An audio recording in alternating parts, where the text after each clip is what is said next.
is a huge play on that dual system that we've been talking about of two financial systems now being implemented.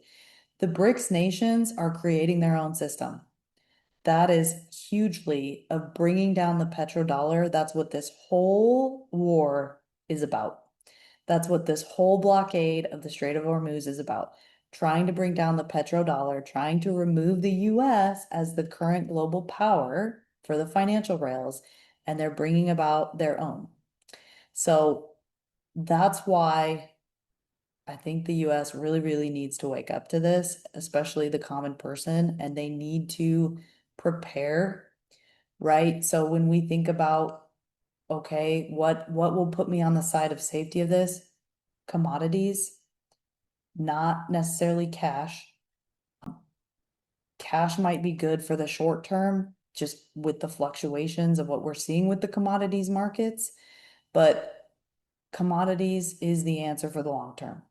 So gold, silver, if you know the oil markets well, if you know kind of those markets, that's kind of what you want to lean into. Obviously, crypto as well, Bitcoin, XRP, those types of things.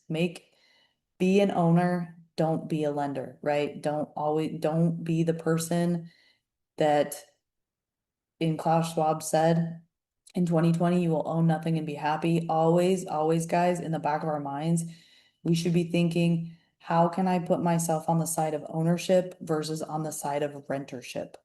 Okay. Always ownership if you can.